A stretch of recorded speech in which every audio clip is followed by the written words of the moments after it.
اللهم صل على سيدنا ومولانا محمد. اللهم صل على سيدنا ومولانا محمد. Assalamualaikum warahmatullahi wabarakatuh. Alhamdulillahi rabbil alamin. Wassalatu wassalamu ala asyrafil anbiya wal mursalin wa ala alihi wa sahbihi ajma'in, amma ba'du. Qala al-muallif radhiyallahu ta'ala anhu, telah bersabda, berkata Kiai Mu'allif atau yang mengumpulkan beberapa fatwa-fatwa, yang mengumpulkan asar min asaril ahadits wa sunnah, yang menterjemahkan dari beberapa ayat dan sunnatun Nabi sallallahu alaihi wasallam, yang menerangkan babul adab. Adab, tanda hakikatnya daripada adab ialah orang yang selalu bergaul suhbah dengan segala apa yang diciptakan oleh Allah Subhanahu wa ta'ala, tapi bukan semata-mata bergaul, tapi akan mengetahui apa yang diberi oleh Allah Ta'ala kepada setiap individu hamba Allah Subhanahu wa ta'ala. Ada yang melihat dijadikan oleh Allah waliyun min awliyaillah, ada yang dijadikan ulama'illah, ada yang dijadikan minas salihin, ada yang dijadikan min ahlil ilmi, ada yang dijadikan yang kaya, ada yang dijadikan yang fakir, ada yang dijadikan miskin, ada yang dijadikan cerdas, dan lain sebagainya. Semuanya adalah tidak dari pribadi masing-masing, semuanya adalah fadl minallah ta'ala. Mengapa tandanya adab yang demikian? Apabila kita melihat apa yang diberikan oleh Allah kepada setiap hambanya, dan kita sadar itu fadlun min rabbil alamin, hilanglah di antara sesama kita yang berupa membentuk hasud atau dengki setiap hati kita masing-masing. Kalau kita tidak melihat apa yang diciptakan Allah, kita hanya taunya pas-pasan. Tapi kalau kita melihat dari pohon-pohonan sampai hamba Allah yang diberi akal sempurna oleh Allah Subhanahu wa ta'ala. Pohon berdampingan sesama pohon, tapi diberi kelebihan oleh Allah Ta'ala sendiri-sendiri. Padahal berdampingan sangat dekat. Dulu yang punya kebun umpamanya sebelahnya pohon mangga, pohon nanas, tidak jauh pohon pisang, satu lagi pohon sawu atau alpukat. Dari satu ajang, satu tanah bisa mengeluarkan macam-macam rasa. Sawu rasanya seperti sawu, mangga seperti mangga, dan lain sebagainya. Kuncinya cuma satu yang bisa memisahkan. Apa diantaranya? Lisan kita sendiri. Manis, kurang manis, dan lain sebagainya tergantung lidahnya. Tapi apabila lidah itu mulai terjangkit sariawan, manis pun terjadi perih. Nah sama, bila mana orang sudah terjangkit penyakit hasud, maka timbul pula lidahnya yang perih karena melihat manisnya buah yang lain. Ini satu contoh yang ringan saja.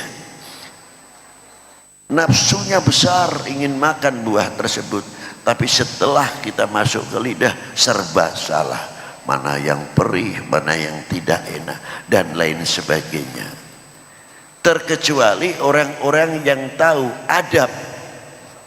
Hakikatul adab kembalikan kepada si pemberi subhanahu wa ta'ala. Semuanya akan dingin tahu pembagian-pembagian fadlnya Allah ta'ala yang diberikan kepada semua hambanya subhanahu wa ta'ala.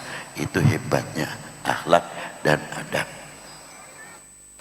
Kalau kita mau bergaul akan terbuka pintu. Bukan selalu mempunyai pemandangan yang kokoh, menang sendiri, pendapat sendiri, tidak mau menerima pendapat orang lain, padahal jauh lebih pengalaman orang lain. Tapi karena apa? Mahjubun fi qulubihim, telah tertutup hatinya. Banyak orang yang melihat mendapatkan satu kenikmatan kayak bab syukur. Saya beri contoh. Sekali lagi saya ulang, bab syukur. Banyak orang makan mengucapkan alhamdulillah, wajar, sudah kenyang kok. Sudah, oh alhamdulillah. Alhamdulillahnya karena kenyang. Tapi mampu tidak ucapan alhamdulillah bisa menemukan yang bikin kenyang. Kalau orang itu mengenal kepada si pemberi kenyang, insya Allah adab dan akhlak apa yang beliau makan akan membawa dirinya lebih dekat kepada Allah Subhanahu wa ta'ala. Tapi apabila hanya sebatas ucapan pujian kepada Allah, alhamdulillah, karena kekenyangan tersebut, ya berhenti di situ sudah. Makanya doanya dalam makan kan Allahumma barik lana fima rozaqtana wa qina adzabannar. Sampai disebutkan wa qina adzabannar. Dari yang paling kecil saja, makanan yang telah kita makan secara dohirnya kelihatannya halal, haram tidak tahu. Secara dohir kelihatannya halal. Nah, apa yang dimakan ini bisa menambah ketaatan kita kepada Allah Subhanahu wa taala atau semakin berat menjalankan taatnya kepada Allah. Itu karena sebab makanan. Yang akhirnya darah daging yang tumbuh dari sebab makanan itu lebih agresif dalam menjalankan maasi, lebih semangat. Tapi kalau mendengar yang kebaikan mundur, bukan malah maju. Ini diantara yang dimaksud waqina adzabannar. Tapi bagi orang-orang yang tahu bisa mengucapkan Allahumma barik lana fima razaqtana, karena beliau diajari kenal kepada Allah Subhanahu wa taala oleh baginda Nabi sallallahu alaihi wasallam. Dari itulah pentingnya al-ilmul adab dalam dunia tarekat khususnya yang terkait dalam dunia tasawuf. Kalau kita mengenal hakikatul adab, insya Allah sesama kita tidak akan merendahkan di antara satu sama yang lain. Itu hebatnya. Karena apa? Nembus pandangannya kepada Allah Subhanahu wa ta'ala. Bila mana sudah kita baik sama sesama kita, akan terjalin al-ukhuwah di antara satu sama yang lain. Isinya apa? Saling asuh, bukan saling mencemooh. Andai kata dia selaku pengkritik yang sehat, bukan pengkritik yang memanas, mau menyampaikan sesuatu memanas, yang timbul gejolak. Senang apabila dalam melihat keadaan manusia itu ribut. Senang kalau kita melihat keadaan sesama kita fakir. Padahal fakir kita indallah, bukan fakir kita sesama kita, tidak. Walaupun kaya seperti apa, alim seperti apa, fakir indallah. Kita ini orang-orang fakir. Kalau tidak diberi oleh Allah Ta'ala, siapa yang memberi? Tidak ada. Wa huwa wahdahu la syari'. Dan ini diaplikasikan, dia sosialisasikan ketika kita sujud mengucapkan subhana rabbiyal a'la. Ada yang sujud ketika mengucapkan subhana rabbiyal a'la, saya alim, saya pinter, saya punya kedudukan, saya punya makom. Ada. Habis ketika kita sujud subhana rabbiyal a'la wa bihamdih. Bisa tidak tawaduk kita bawa kehidupan untuk sehari-hari, kefakiran kita di hadapan Allah, di haribaan Allah untuk kehidupan sehari-hari, sehingga menemukan sesama kita sama-sama minal fuqara. Akhirnya apa? Saling gandengan tangan, saling menggandengkan tangan untuk menuju apa? Keharibaan Allah, fadlnya Allah Subhanahu wa taala. Itu adab kelihatannya kecil. Dan banyak lagi ilmu akhlak wal adab dan sebagainya. Bila mana ini sudah mulai tumbuh sesama kita, saling menghargai, saling mengajak dekatnya kepada Allah, insya Allah kita ini akan dijauhkan dari bentuk segala cobaan dan bala. Insya Allah. Tadi kita ambil simpulnya 3 saja. Adab, al-ma'rifah, kita sudah saya terangkan tadi, kenal kita kepada Allah Ta'ala, mengerti pemberian Allah Ta'ala. Yang terakhir babul adab, babul akhlak, babul ukubah, babul bala. Kita mau menerangkan bala, jaga hati kita baik-baik. Jangan sampai mengatakan, tuh sudah turun lagi gempa ini, itu sumbernya maksiat, kok tahu? Hah? Kok tahu di situ tempat maksiat? Oh katanya standarnya katanya. Nah inilah, dengan adanya berita musibah tidak menambah dirinya dekat kepada Allah, malah musibah pada dirinya. Apa sebabnya? Muncul prasangka-prasangka yang kurang baik terhadap saudara mukmin kita yang sedang terlanda musibah.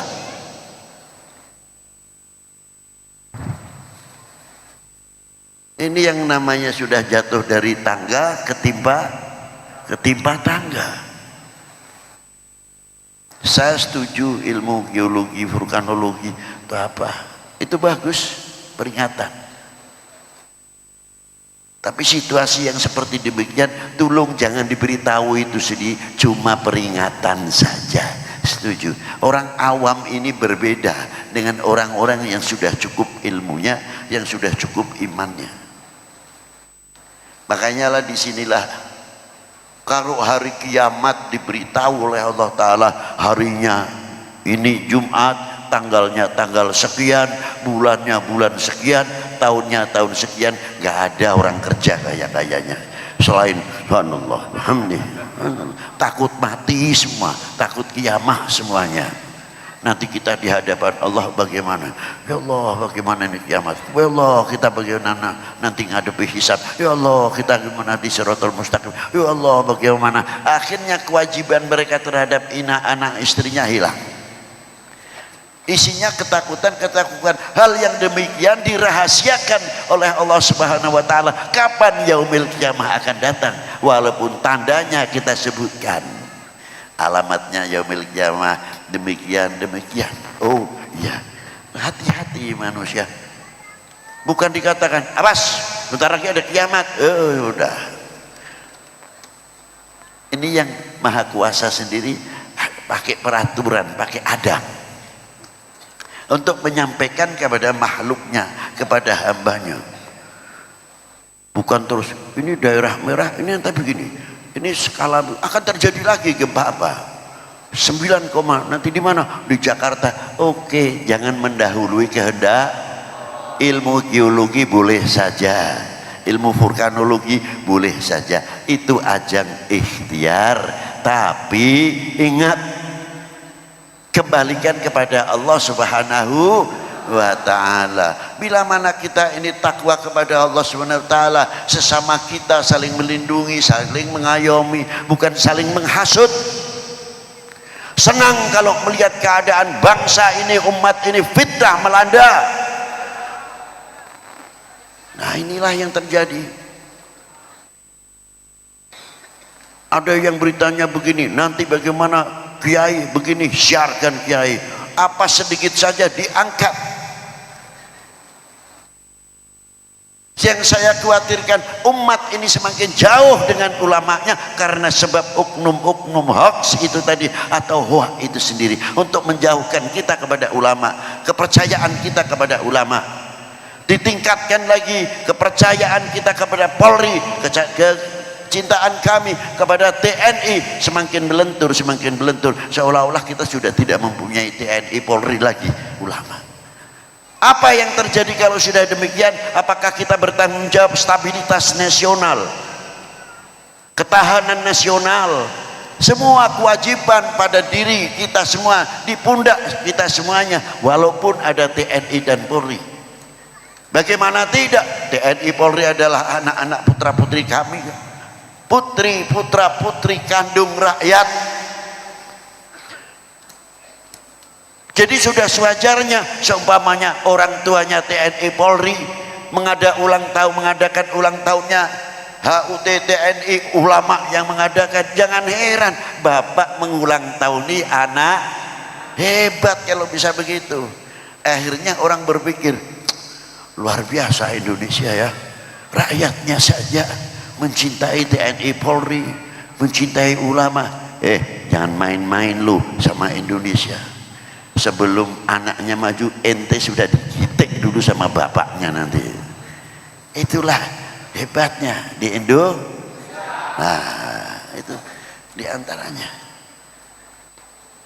Kalau kita sudah saling menjalin luar biasa, insya Allah bala itu akan tertepis sendiri bihaulillah wa quwwati. Tapi kalau kita sering banyak berbicara, kalau bala ini ingin semakin dekat, semakin banyak turun, ingin tidak? Kalau ingin, teruskan, pecah belah, ayo ramekan itu, lanjutkan itu, biar nanti hancur bangsa ini. Maka itulah saya khawatir sebetulnya. Berapa kali saya ingatkan, nih bala ini tinggal jatuhnya saja. Di mana-mana bala. Yang bisa menangkal apa? Al-ukhuwatil ummah, al-ukhuwatil jinsiyah. Yang bisa menepis itu persatuan, kasih sayang sesama kita, sesama bangsa ini. Itulah yang bisa menangkal bala. Bala itu dibagi dua. Ada bala sesuatu untuk meningkatkan darajah, al-ibtila, supaya kita ini tambah dekat kepada Allah Subhanahu wa ta'ala. Tapi juga ada bala yang merupakan pengajaran dari Allah Subhanahu wa ta'ala. Sekali-kali harus diselentik, digitik ini umat. Nah, inilah. Kalau sudah terjadi demikian, kita melihat kasihan. Yang sudah mati, doakan semoga husnul khotimah. Tapi belum sempurna, belum puas. Yang sudah mati, sudah insya Allah para beliau senang. Tapi apakah kita tidak berpikir jauh, bagaimana yatim dan yatimah, anak-anak kecil itu yang ditinggalkan kedua orang tuanya? Bagaimana masa depannya anak-anak kita ke depan karena ditinggalkan kedua orang tuanya? Apa kepanjangan tangan kita untuk menyampaikan kepada ananda yang kena musibah kedua orang tuanya sudah tiada? Setiap dunyane ambles, wong tuane ora enek. Jadi untuk menggugah, satu, rujuk kita kepada Allah Subhanahu wa taala, yang kedua ibrah dengan adanya musibah tersebut. Kita fafiru ilallah, kembali kepada Allah Subhanahu wa taala meniti terus jalan yang bercahaya, terus. Assalamualaikum warahmatullahi wabarakatuh.